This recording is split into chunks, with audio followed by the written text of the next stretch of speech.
Hey guys, this is the DeFranco Limber 11. This is for a lot of people. If you have back pain, hip pain, or you just want to work on your lower body mobility, this is phenomenal.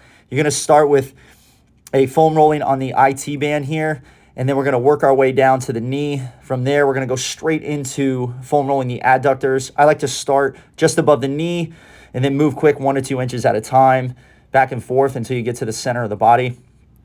From there, you're going to take a lacrosse ball and you're going to put it right on your glute there.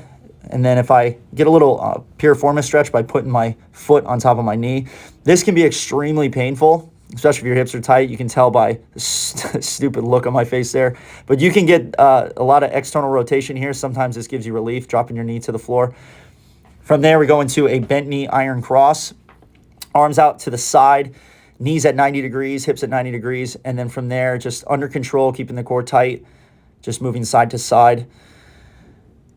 You're in position from there to go straight into the rollover to V-sit, get a little bit of spinal flexion. This one's a little bit more dynamic as you reach out in front of you, adductors, hamstrings, really kind of loosen you up here.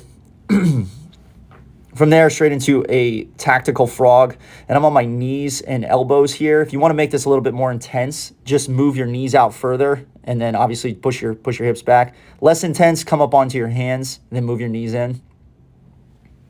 From there into fire hydrant hip circles, and then as you can see here, I'm going forward, and then I'm going to go backwards here in a second.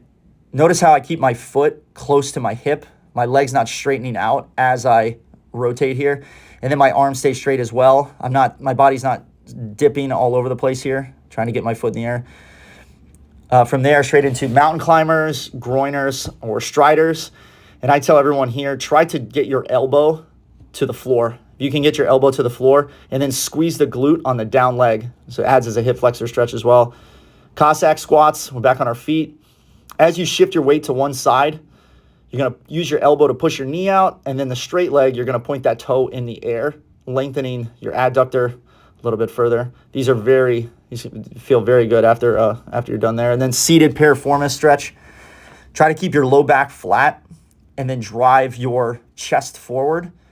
You feel good glute stretch there, especially if you sit all day. And then last but not least, couch stretch or rear foot elevated hip flexor stretch. This is phenomenal too. If you're sitting all day, open up your quad and hip flexor.